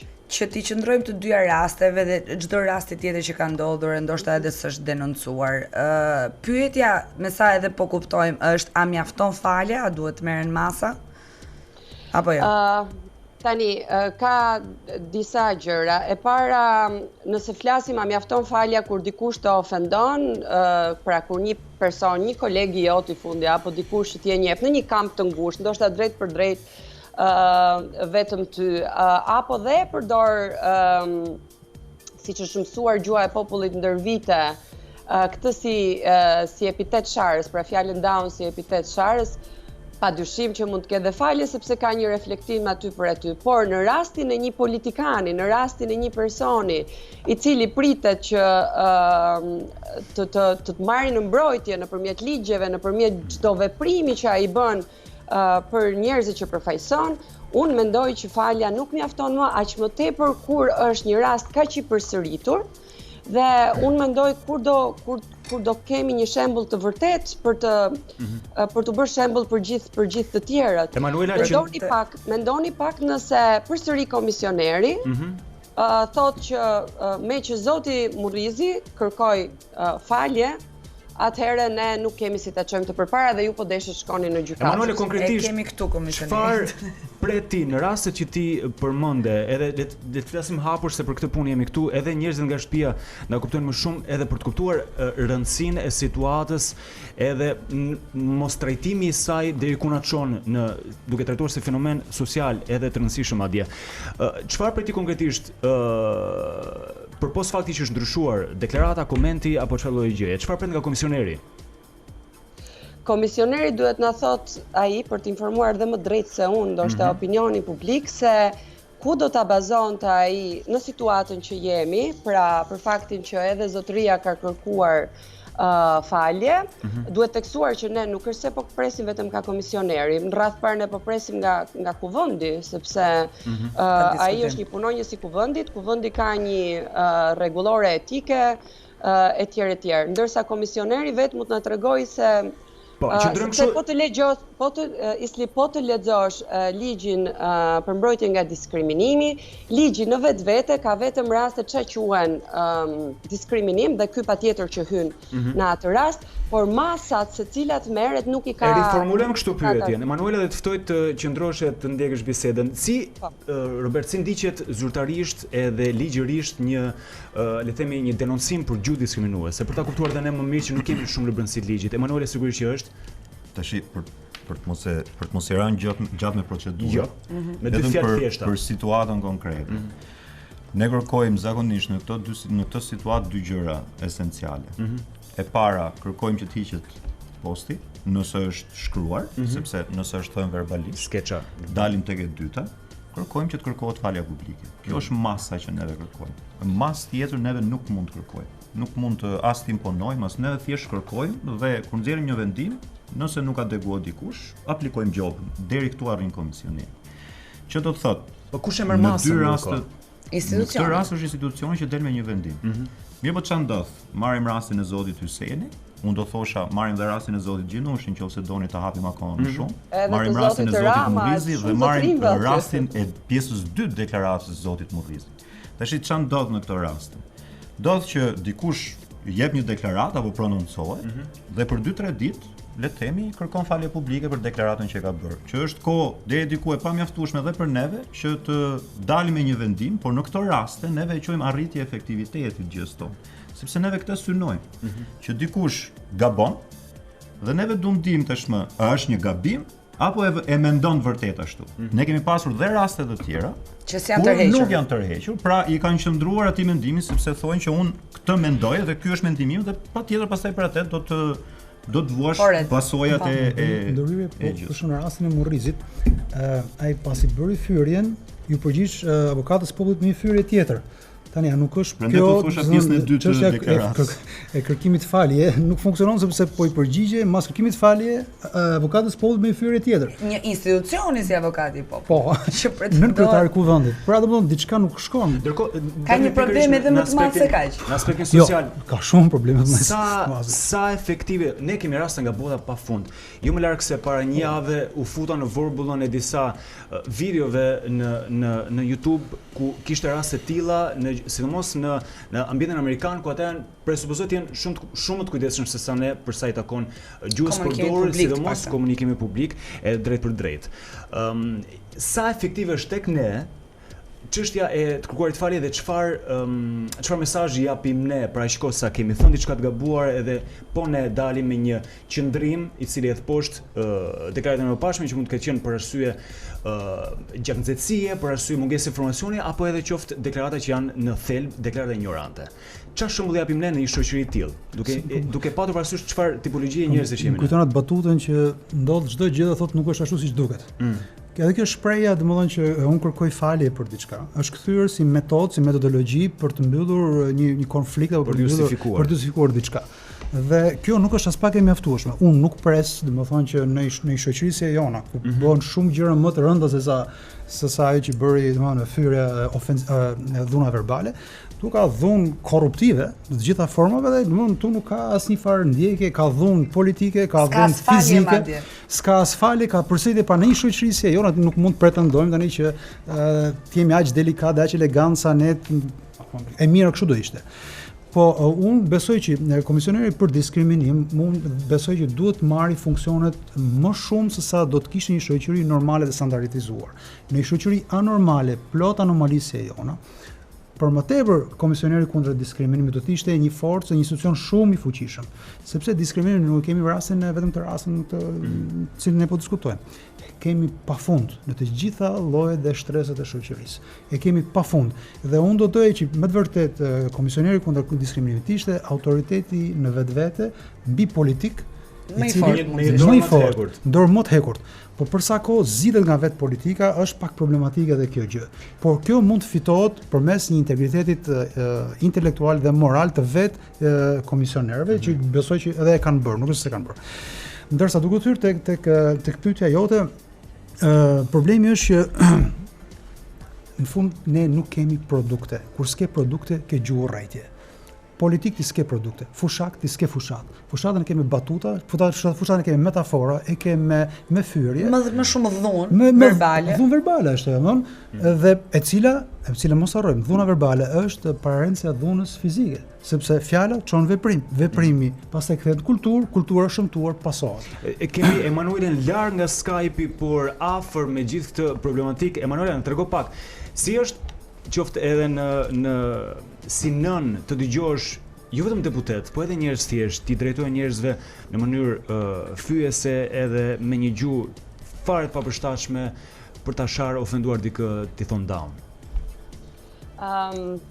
Tani unë si nën në këtë drejtim kam arritur në një, për shembull mendimi i parë që më vjen mua është ky se di fare se si është fëmia im, domethënë për ta quajtur kështu, ndërsa mendimi tjetër i dytë është ky s'di asgjë fare për sindromën, jo më vetëm për fëmijën tim dhe nuk varet pra dhe kush e thot dhe si e thot në ç'kontekst kontekst e thot. Unë dua të them një histori personale me shoqen time të ngushtë. Kur ishim të dyja mama të reja, fëmijët i kishim nga 6 muajsh dhe kishim dalë te liçeni për t'i shëtitur, kalon dikush, fakt personazh publik, dhe më thot, ky që ka më i mirë se në televizor duket si down. Do me thënë, unë edhe isha shumë e ndjeshme në ato, ka ajo ishte shoqja ime e ngushtë. Por ajo për një herë e kuptoj dhe aty kuptoj që është një gjuhë e përdorur nga si që përdorin dhe në zhargon dhe në neglizhencë. Në zhargon, do me thënë dhe padyshim që ndërgjegjësimi sot, sidomos me njerëzit rreth meje, është shumë i madh dhe nuk ndodh më, do me thënë nga njerëz të afërt. Por kur e dëgjoj padyshim që prekem si prind sepse them pse duhet akoma, do me thëmë, pse duhet akoma. Pastaj mundohem të reflektoj dhe unë që shiko se jo gjithë kush e ka punë këtë si që ke ti dhe të di sot si që di ti. Dhe të jetë aq sensitiv. Ka shumë faktor të tjerë. Pra unë prekem po jo si më përpara që shkoj të strukem të qajt janë e tjerë. Emanuela, megjithatë besoj që ka ardhur momenti për të hequr dorë nga angazhimi dhe shqetësimi i të gjithëve ne si shoqëri, tashmë disi më e kultivuar dhe evropiane për të shqetësuar për ngjarje të rëndësishme, sado si përfaqësore duken nga ndonjëherë në veshët e shumë kujt, vetëm kur na vjen zjarri brenda shtëpisë tonë. Është problemi dhe po digje shtëpia tjetër. Ai do ishte një shkallë shumë e lartë ndërgjegjësimi në fakt, por është momenti, po a do të duhet të bëhet një shembull? Edhe një herë lutem? E kam dhe me Redianin këtë në studio. Edhe ti na qëndro aty. Okej. Tash me Robertin. S'ka rë për rë, është kështu. Edhe një herë nuk Jo, Emanuela, jo, jemi duke diskutuar në studio, vazhdo na dëgjoj. Na ndiq. Okej. Tash tek shembulli mund edhe dalin, po unë doja të prekja 3 gjëra. E para, unë mendoj gjithmonë që mea culpa apo kërkimi i faljes është gjithmonë gjë e mirë. Sidomos në kontekstin ton kulturor, e të fortit e dominantit, në momenti i kërkimit të faljes, hapim mbrapa, reflektimi është shumë mirë, specifikisht për neve. Kjo është gjëja e parë. Gjëja e dytë është që mund vjen mirë që kërkohet komisioneri Herkul, si ne thëmë. Vetëm se kjo nuk është betej vetëm e komisionerit, kjo është betej shumë e madhe, institucionale, shoqërore, morale, nëse dojmë kulturore, përtej shabloneve kundrejt institucioneve. Kuptohet që ajo që kërkohet është një diçka që kërkohet të bëhet në një kohë të shpejtë, ndërkohë që kërkon kohët e veta për të sistemuar, për të rregulluar. Pak kulturësia apo ignoranca siç kërkon kohë të kërkon dhe kohë të, le të themi, të ç'bëhet apo të risistemohet e tjerë. Momenti që duhet prekja është që ajo që më ka ardhur mirë është që në rastet e fundit që përmenda, si në rastin e zotit Hysenit, si në rastin e zotit Gjinushi, si në këtë rast, më ka ardhur mirë me reagimin e shoqërisë civile, sepse ka qenë faktikisht gjithmonë shoqëria civile që i ka në një farë mënyrë imponuar nëse mund të themi, apo detyruar, pavarësisht se ato pastaj kanë bërë vetë, ka qenë akti i tyre vullnetar për të kërkuar falje publike. Dhe kjo është gjë shumë e mirë, kjo është shumë e shëndetshme. Pra ndodh një diçka negative. Po sa e vërtetë është. Organizatat reagojnë. Sa e vërtetë është, se duket sikur është fiksa për të kaluar momentin edhe për të larë gojën, si thot populli, sepse të paktën në rastin e zotit Murizi, ashtu siç edhe Redi risolli në vëmendje, nga e para shkuan tek e dyta. Mbyllëm një çështje dhe hapëm një tjetër. Do me thënë, mbas ma kulpës së parë kërkohet një dytë, edhe jam dakord që rasti është gabimi një herë falet, pastaj është fal. Në këtë rast është atipik. Unë faktikisht dje po mendoja dhe dhe doja ta thoja këtë gjë, e kur ngjova deklaratën, kur ngjova pjesën e parë të saj, pa arritur tek e dyta, më erdhi shumë mirë sepse deklarata ishte nga të pakta të tjerë që ishte e sakët për faljen, le të themi, për sindromin Down, për mënyrën se si ishte bërë, dalje publike, duke treguar dhe sensibilizimin për komunitetin e tij. Dhe deri aty isha shumë i kënaqur. Momentin pastaj që ngjoj vazhdimin e deklaratës, le të themi ç'bëri komplet atë që ndodhi. Kështu që po. Ndërkohë, Emanuelin që e kemi në Skype, Emanuela po. Atëherë, unë dua të përveç faktit, pse mendoj, pse dhe ne dje në deklaratën tonë tham që ne dyshojmë që kjo ishte një kërkesë ndjese e sinqertë. Përveç faktit të pjesës së dytë të deklaratës, e cila dëshmon që kjo ishte një deklaratë vetëm politike e parë dhe e dyta që nuk ka një reflektim të sinqertë, a ka bërë zoti Murizi një koment duke kërkuar falje ndaj komentuesit të tij që e përdori këtë fjalë. kjo do ishte vërtet, le të themi, zoti Murrizi nxori këtë, bëri si një postim të ri në media etj, po shikoj dhe në Facebookun e tij, unë nuk arrit të shikoj që zoti Murrizi të jetë kthyer atij komentuesi dhe t'i kërkoj falje atij. Kjo më bën mua dhe të mendoj që kjo nuk është një kërkesë për falje e sinqertë. Ndërkohë, dua të theksoj edhe një herë, me që është komisioneri aty, padyshim që ne mund të flasim edhe për te kësaj që nëse duhen marrë disa masa të tjera ligjore, pra nëse duhet rregulluar ligjërisht në forma të tjera, nëse nuk mbulohen ashtu mjaftueshëm sipas ligjit që është aktualisht, atëherë unë mendoj që duhet jetë pikërisht edhe komisioneri i cili propozon mënyra tjera në mënyrë që kjo gjë të rregullohet, pra të jetë një masë vërtet efektive që të quhet edhe puna efektive e komisionerit. Ndërkohë, do kërkoje që komisioneri të mos presi më, e kam kërkuar dhe në koment tek faqja e tyre, mos presi më të reagojmë ne, apo të reagoj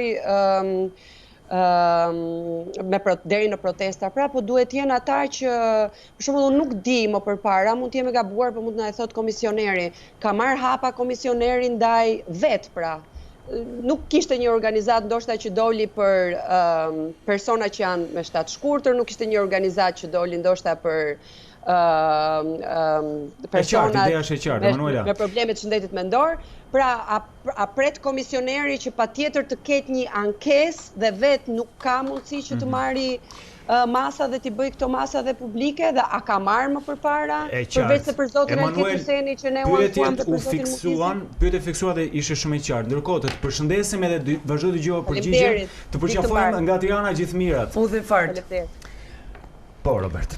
Atje, për t'ju përgjigjur. Për t'ju përgjigjur që nuk kemi Vjen mirë interesi i shtuar për komisionerin, këtë besoj gjithmonë. U kthye nga ty. E para po, kemi pas një shumë shpejt, një çështje të nisur ex officio, ose kryesisht, domethënë që e quajmë ne, për një rast që ka ndodhur në një televizion kombëtar në lidhje me personat LGBTI. Kemi nxjerrë një vendim. Tash, pyetja që unë juve përshëndetet Emanuelën, po unë kisha pyetje shumë konkrete. Konkretisht, kush duhet ishte masa që kërkon Emanuela dhe që do të, le të themi, vendoste ekuilibrat në rastin konkret. Ideja është të bëhet një hap qoftë më i vogël, por një hap përpara. Kush do të ishte konkretisht, ne presim propozime konkrete. Ne jemi në fazë rikonsiderimi ligji, i kemi dërguar dhe organizatave, kemi bërë dhe takim, na kanë thënë feedback. Absolutisht, domethënë jemi, domethënë dhe konkretisht për shumë raste konkret, neve na intereson shumë pastaj organizata specifike që na tregojnë për raste konkrete kush do të ishte më e mirë. Një mendim të qartë e kam unë, për shembull, me një herë direkt tani për zotin Murrizit të dalë dhe të jap dorëheqjen. Po kjo nuk mund të imponohet. Patjetër që jo, po kjo është çështje morali, jam plotësisht dakord me gjën, por është i partisë. Duhet i ndajmë gjërat, ato që mund kërkohen juridikisht dhe ato që imponohen moralisht. Absolutisht po. Unë po flas nga aspekti ligjor, po, edhe kjo që themun është morale. Çfarë tjetër mund të bëhet më tepër se sa falje publike, unë jam dakord ta diskutoj. Më fal, edhe një gjë. Një nga praktikat që ndiqet, që ne kemi nërmend ta propozojmë në ligjin që do ndryshojmë dhe që është parashikuar në ligjit sidomos në rajon, është që për shembull rastet e vendimeve që neve marrim të publikohen media. Vendimi. Do të thonë, kjo është një nga rastet që është konsideruar, le të themi, dhe në vendet përreth, po duhet dini, praktika vendet përreth është kjo. Falje publike. Po kjo, po të fakt gjë tjetër domethënë nuk e di. Gjoba duhet të është pjesë e ligjit. Gjoba pason momentin që nuk bëhet falje publike, nëse nuk zbatohet vendimi i komisionit, pason gjoba. Por shikoj se edhe gjoba nuk është se zgjedh situatën. Jo, ka një simbolik që për shembull, mos për krerët institucioneve ose institucione, sur ka një simbolik që shikoj këta nuk janë të pandëshkueshëm, domethënë ajo mund të jetë një gjobë simbolike, nuk kanë vlerë domethënë kuptimin e dëmit financiar. Ka operuar dhe me gjoba pikërisht për përdorim gjuhurreti. Po, pa diskutim. Domethënë ka pas raste. Domethënë po nuk është se gjoba dhe në këtë rast arrin efektivitet. Ideja e Emanueles ja shpjegoi vetë shumë mirë, po me dy fjali ishte vetëm që nëse dikush përdor diçka për shumë arsye, ndoshta për mungesë të kulturës, unë më pëlqen shumë termi për ignorancë, sepse duhet ta përmendim para çka ekziston. Ama këtu shpeshherë shohim dhe për autoritet. Duket sikur shpreh dhe thelbësisht ai çfarë Emanuela ka në merak edhe si nën, po edhe sekretare e Fondacionit Down Syndrome Albania është që nëse dikush përdor një gjuhë diskriminuese pa përshtatshme, minimalisht i skuqet faqja. Dhe këtë po përpiqemi të kuptojmë dhe të përgjetur mekanizmat, instrumente se si do arrijmë deri këtu. Ne kemi arritur në fund bisedës ama. Mos. Vjen keq. Do takohemi sërish për diskutuar dhe problemet e tjera, duke shpresuar që sa më shpesh i diskutojmë aq më të pakta bëjnë raste në numër apo edhe në ndjeshmëri. Redi, Robert, faleminderit. Robertian, faleminderit. Miq, faleminderit edhe Emanuela, e cila ju bashkëngjit bisedës në studio. Ne shkëputemi tani vetëm për pak, u e ka vazhdo mos harroni. Ed Sheeran dhe Andre Bocelli në Perfect Symphony i ka marrë me radhë gjithë artistët. Ed Sheeran sapo publikon një këngë të mirë 3. Ama kthehemi në studio për diskutuar paksa për ethet. Dhe nuk do flasim për virozat që kanë zënë një pjesë mirë të njerëzve që unë njoh, ndoshta diskutojmë me kalimin e ditëve nëse bëhet realisht problematike edhe virale, por do flasim për ethet e studentëve të rinj, atyre që aspirojnë fakt që të jenë student, do i drejtojnë auditorëve të universiteteve, duke zgjedhur në këtë periudhë pikërisht degën e tyre të preferuar. Edhe zyrtarisht prej datës 2 shtator kanë nisur regjistrimet për të fituar një vend në universitet nga ata që plotësojnë kriteret, sigurisht. Ashtu siç është parashikuar nëpërmjet një kalendarit të posaçëm, ka nisur edhe faza e parë e raundit të regjistrimeve në institucionet e arsimit të lartë. Faza e parë është mbyllur, por do të pasohet nga 6 të tjera për ata që duan të ndjekin shkollën e lartë. Është aplikuar në portalin U-Albania dhe nga dhënat e fazës parë rezulton se Universiteti Mjekësisë miq ka qenë ai më i kërkuari pasi janë zëruar dhe pjesa më e madhe e kuotave të vendosura pikërisht nga ky institucion, ndërkohë që një fakultet shumë i kërkuar pas mjekësisë është edhe ekonomiku dhe drejtësia, pra juridiku. Vion, ekonomiku dhe juridiku të jenë ndër të preferuarat, por me fuqizimin e pëlqimit ndaj degës së mjekësisë është diçka që duhet diskutuar. Prandaj në studion paralele Top Albania Radios kemi të ftuar drejtorin e përgjithshëm të rrjetit akademik shqiptar, zotin Arjan Xhelaj. Mirëmëngjes, mirë se vjen në program. Mirëmëngjes, përshëndetje. Mirëmëngjes, përshëndetje. Jemi në fazat e raundit të parë të regjistrimeve për në universitet, zoti Arjan, dhe nuk e di si ka qenë numri i aplikimeve, por edhe kush kanë qenë degët më të kërkuara, apo edhe universitet privat apo universitet publik, që është shumë e rëndësishme. Po, aktualisht jemi në fazën e dytë të raundit të parë. Regjistrimet ka ecur në normalitetin e tyre ashtu si vitet e kaluara. Momentalisht kemi 6660 studentë të regjistruar në universitetet publike dhe private. Me një ndarje diku 2/3 ke universitetet publike dhe 1/3 të universitetet private të numrit të regjistruarve. Ashtu siç e tha dega ose themi programi i studimit që ka zëruar në masën më të madhe të kuotat e regjistrimit është mjekësia, është mjekësia e përgjithshme. Fakulteti i Mjekësisë keni parasysh që ofron edhe deg tjera si farmacia, stomatologjia, të cilat nuk kanë ecurin, kuptohet ecurin e mjekësisë, pasi të parë që kanë përzgjedhur kanë qenë studentë ekselent, që të themi kanë fituar të drejtën e studimit në shumë degë, do të thotë se të gjithë degët që kanë aplikuar. Dhe një student mjekësie formalisht ka pas aplikuar edhe në degë farmacie stomatologjie, me regjistrimin e këtyre studentëve në programin e mjekësisë përgjithshme, tash janë hapur kuota të lira në farmaci dhe stomatologji dhe në shumicën e degëve të tjera ekonomike, juridike, kështu që studentët po vijnë rregullisht regjistrimet. Është një histori normale, ashtu siç ka qenë në vitin e kaluar, lëvizin në shifra me përqindje shumë vogla ndryshimi. Shumë mirë, se vetëm për anomali nuk kemi nevojë në këtë vend, zoti Arjan, po tani nuk ka asnjë anomali. Fatmirësisht, çdo fazë regjistrimi është lënë 48 orë, që thotë pas përfundimit të këtij afati, çfarë ndodh? Nuk mund të regjistrohesh më? Jo, studentët mund të regjistrojnë, po jo në atë degë ku ishin fitues. Domethënë nuk është se u hiqet e drejta studentëve. Fakti është që duke qenë se kemi 10 preferenca dhe një student është fitues në disa degë, për të pasur një proces të rregullt të lëvizjes vjes kuq, domethënë të kalimit fituesve nga njëri tek tjetri në rast se studenti nuk dëshiron të regjistrohet, atëherë është futur faza 48 orësh, e cila të jep mundësinë të kesh një vijshmëri regjistrimes tek gjithë studentët. Studentët që kanë fituar një degë dhe nuk regjistrohen për 48 orësh, vendi i studimit i kalon studentëve të radhës, që do të thotë ai pastaj vazhdon garën në degët e tjera të cilat ai ka hedhur preferencat. Dhe ku ai ka parë mundësinë brenda këtyre 48 orëve që ose është fitues, që është shfallur ajo ngjyra, është shfaqur ngjyra e verë, që do të thotë një tjetër student që ai zinte një vend fitues, është regjistruar dhe ka liruar vendin fitues studentit në vijim, dhe ose vijon në garën në degë tjera përgjatë fazave. Ki parasysh janë 7 faza dhe ka kohë mjaftueshme për të regjistruar.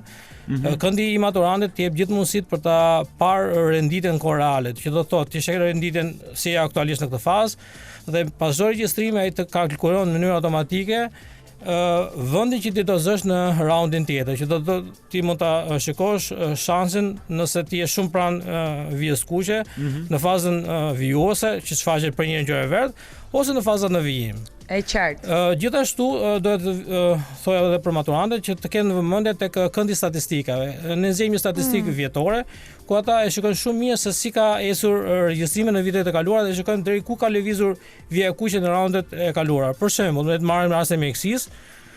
Tek Mjekësia janë rreth 260 kota dhe vjet ka lëvizur vija e kuqe deri tek studenti 330, që do të thotë pak a shumë. Po, janë rreth 70 vende që ka lëvizur vija e kuqe. Kështu që është një shans i mirë, domethënë. E njëjta gjë po përsëritet edhe tash. Ma keni parasysh që në fazën e dytë të raundit të parë të Mjekësisë, patëm 60 student lëvizje me 60 kota, që do të thotë patëm 60 student fitues, të cilët zgjodhen të regjistrohen diku tjetër.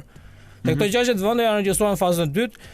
Dje janë rezervuar rreth 35-36 vende dhe kanë ngelur rreth 11 kota për të plotësuar. Për të plotësuar, që mund të plotësohen në këtë fazë, këto ditën e sotme, ose në fazën tjetër.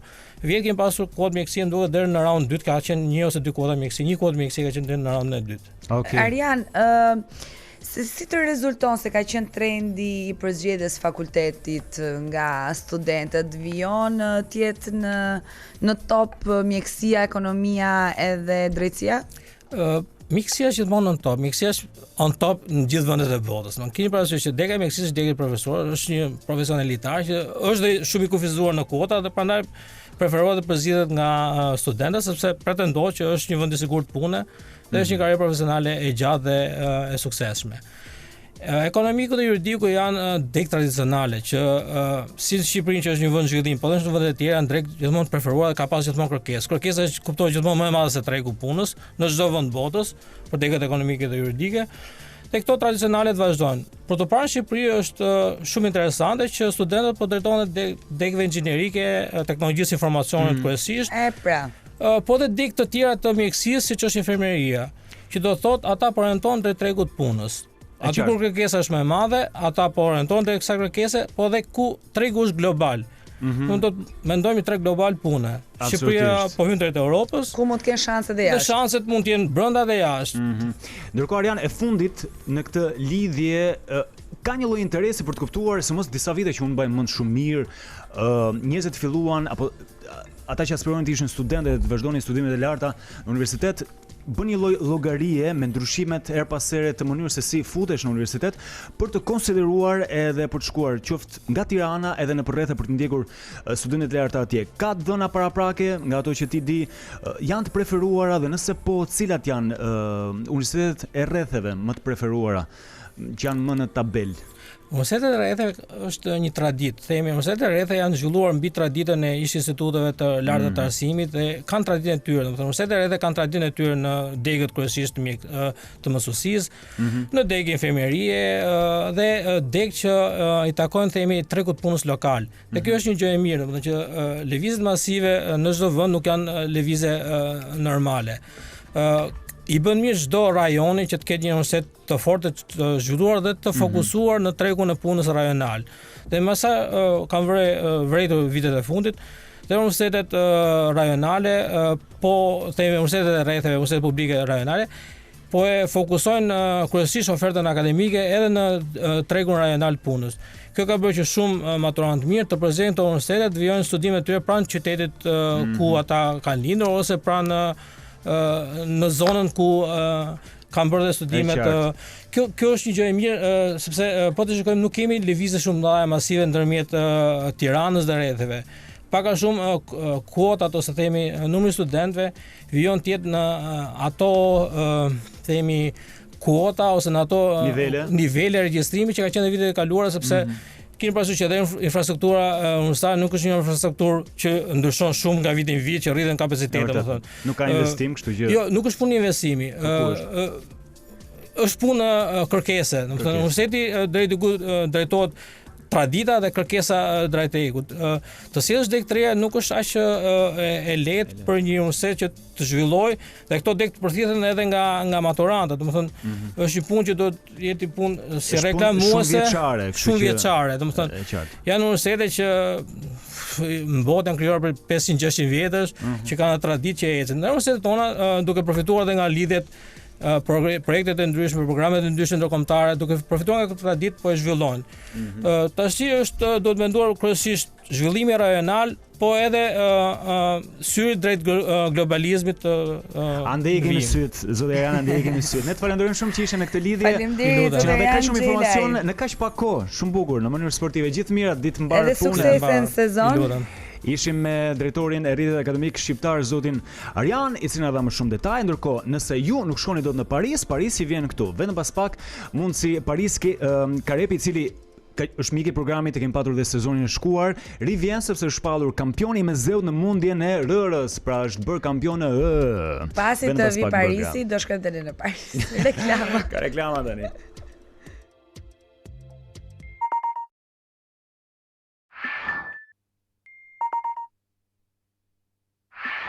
Rikthehemi në Wake Up dhe nuk jemi vetëm, ashtu si edhe ju tham, do të kemi Parisin në studio. Është Paris Karepi, i cili ka ardhur bashkë me medaljen e tij të arit, e vetmja e fituar në fakt, dhe ai medaljen e mori në mundjen e rër në edicionin e 2 të lojrave mesdhetare të zhvilluar në plazh. U mbajtën në fakt në Patra të Greqisë nga data 25 deri më 31 gusht.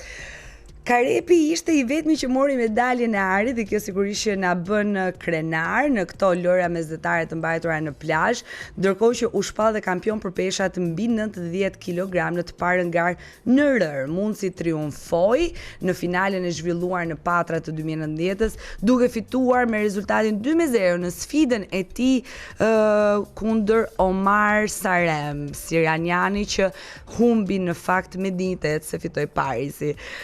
Në këtë edicion morën pjesë 26 shtete dhe kujtojmë se Karepi është kampioni i Ballkanit në stilin e lirë dhe fituesi disa medaljeve në turne botëror.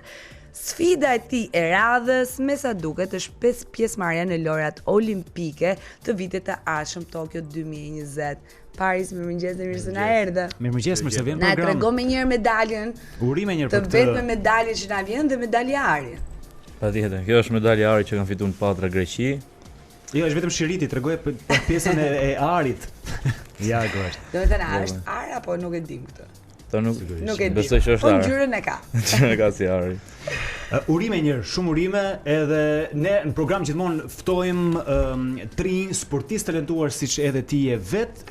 Në sezonin e kaluar kemi biseduar me ty edhe na vjen mirë kur me kalimin e kohës rezultatet sa vinë edhe bëhen më të rëndësishme, janë të larta edhe mbi gjitha janë të me ngjyrë floriri, me ngjyrë ari. Urime shumë. Tani sa medalje ke mbledhur deri më tani, duke bashkangjitur le të themi komodinës, raftit tënd apo dhe dollapit, varet ku e mban këtë medalje në Patra? Jam bërë shumë medalje që kam mbledhur, mbi 50 medalje. Mbi 50. 50, fituara me mund dhe djers. Tamam me mund djers. Patjetër, edhe do të fitoj sa më shumë. Do fitosh sa më shumë, ndërkohë ne urojmë që pse jo ti ta realizosh edhe dëshirën edhe objektivin që ke, po përpara se të shkojmë atje, na trego pak si ishte i gjithë eksperjenca në lojrat mesdhetare që u mbajtën në Patra, si ishte përballja finale, si shkoi gjithë kompeticioni. Ishte në rër, ishte ndryshe. Ishte shumë ndeshje fort, ndeshja para mra me mundsin nga Rusia, po që kishte bënte për Greqinë. Ishte shumë ndeshje fort, arriti të fitoj 2-1. Edhe ndeshjet tjera ishin shumë forta nga Italia, ishin gjithë kampionat e shteteve. Sa ndeshje ishin në total? Ishin 6 ndeshje. 6 ndeshje të cilat ti fitove të 6 deri në finale. Me Sirianin, kundër Sirianit. Si ishte finalja? Finalja shumë e fortë, ishte peshë shumë e madhe, po në fund arrita të fitoj. Çfarë të bëri ty të fitosh? Si mendon? E ke analizuar ndo pak pas ndeshjes, teknika, fuqia, fati ndonjëherë? Unë besoj që jam i përgatitur për këtë sport edhe jam i lindë për këtë punë. Ke lindë fitues domethënë. Patjetër. E kuptoj. Do na shpjegosh pak çështje, ne mundje kemi parë, edhe ka shumë ta pasionuar pas mundjes që ndoshta nuk kanë patur mundësi ta ushtrojnë vetë si sport, por kanë një lloj pasioni për ndjekur ndeshje dhe për ballje, për ta specifikuar. Si është të realizosh mundje me kundërshtarin në rër, në një rër plazhi që unë mendoj që ka një lloj vështirësie të shtuar, por ti na trego pak. Pra aq kosa ke fituar dhe e ushtron. Patjetër. Mundja është ndryshe nga tapesi, unë jam Si mundja ku? Mundja në Ronë është ndryshe nga tapeti. Ma pra thoje si do vetë. Është ndryshe nga tapeti, se unë jam mësuar, jam mund tapeti që bëjnë tapet në parket, edhe si jam mësuar mundja Ronë. Është shumë e vështirë se është humbe ekuilibrin dhe janë pikë ndryshe. Po ule gjunjën tokë është pikë për kundërshtarin. Ka shumë gjëra ndryshe. Po vetë rëra që futet gjithandej. Shumë dil pak aty të lutem. Shumë e vështirë në sy, që është bezdje e madhe dhe është edhe shumë lodhje se këmbët hyrë në brenda. Po ndërkohë gjyqtarja ishte femër apo jo? Po, gjyqtarja femër. Të favorizoj këtë. Po janë të dy meshkuj, nuk është. Po mi ma ajo mund të ketë patur simpati për Parisin. Favorizoj, po aty më duk si më simpatiku. Aty i majnë gjithë soi, po kush është fituesi? Ishte thjesht për shaka. Po, më fal, gjyqtarja ishte mundse, kishte qenë mundse? Po mundse besoj që do të kenë gjithë gjyqtarët mundse kanë qenë më para. Mirë, dakor. Ndërkohë, gjithë ky kompeticion, a shënon një kulm në karrierën tënde në sensin në objektivet që ti ke vendosur vetes, ku qëndron si fitore? Sa lart? Kjo qëndron shumë lart se kjo zhvillohet i herën 4 vjet. Një herë 4 vjet. Është një lojë mesdhetare që marrin pjesë gjithë sportet, është fitore e madhe, edhe kjo do më shtyp për më parë që të arrijë lojrat olimpike Tokyo 2020. Po ndërkohë pas fitores tënde, çfarë ndodhi atje me konkurrentët e tjerë? Pati kështu urime, dashamirëse, përshëndetën, komentuan? Parë që duhet falenderoj shokët e mi, gjithë ekipet shqiptar, voleybolli, gjithë më kanë mbështetur shumë, patjetër trajnerin tim Leonar Çakmashi, gjithë shokët e mundjes që kanë qenë atje. Po kundërshtarët? E patët atë momentin sportiv që pretendohet që në fund të garës shën si ka kush fiton, ka gjithmonë trokitje duar. Mundja është çik sport që është në kontakt fizik dhe e kanë çik aty natin. Është shumë problem. Është çik problem. Gjithsesi, në një fazë përgatitore edhe të bërit gati përpara një kompeticioni të rëndësishëm siç është ky në Patra, që për më tepër ti e specifikon që zhvillohet një herë në 4 vjet, që thotë ka një rëndësi të veçantë. Çfarë teknikash përdorni dhe çfarë arrihet përmirësohet në momentin që ti thua nuk jam mirë në gjendjen fizike në sportin e mundjes, çfarë përmirëson me stërvitjen që bën? Se nuk ja kemi iden fare. Po të shpjegoj unë. Do të përmirësosh teknikën, do të jesh shpejtësinë që bëhet kapja në sekonda. Se nuk është vetëm çështje force. Nuk është vetëm forcë fizike. Edhe forca ka hyrë pjesë, po edhe hyn edhe teknika dhe shpejtësia, mençuria, do të dish si të mbrohesh, të mos lësh pikët. Se kundërshari sol Moti do të dish të mbrohesh, që ta nxjerrësh. Dhe me kë bën stërvitjen ti, kur jeni stërvitje, kë mund? Apo kush të mund? Unë zhvilloj stërvitjen me shokët e mi të ekipit. Okej. Ekipit Tiranës, po. Të shkretët ata, domethënë, se tashmë edhe me një medalje ari. Na trego pak për të gjithë ne që jemi pjesë e stërvitjes tënde, çfarë ndodh në ditën tuaj të stërvitjes? Ka një ritual, moment, proces? Momenti që ka gara, 1 muaj, 2 muaj parë, unë fokuson vetëm stërvitje. Asgjë tjetër lidhet çdo gjë me stërvitjen. Pastaj kur marrim garat, jemi çik lirë. Çfarë bën ti në kohën e lirë? Del, pin, shkon nëpër klabe? Patjetër. Meqense ti solle në Shqipëri këtë medalje që e mban në mënyrë krenare në qafë dhe s'ka si ndodh ndryshe sepse realisht je munduar për ta fituar. Dhe ky çmimi i parë, mos ndoshta krijon një lloj ide për cilë edhe në Shqipëri disiplinën e mundjes në rër. Rër kemi, mundsa kemi, mungon vetëm dëshira dhe organizimi apo jo? Patjetër, duhet që të zhvillohet më shumë sport. Sporti mund të shumë sport që bën shumë fizik, shumë bën njerit të kulturuar, duhet shumë ta zhvillojmë. Pse edhe shteti duhet ta përkrahë më shumë.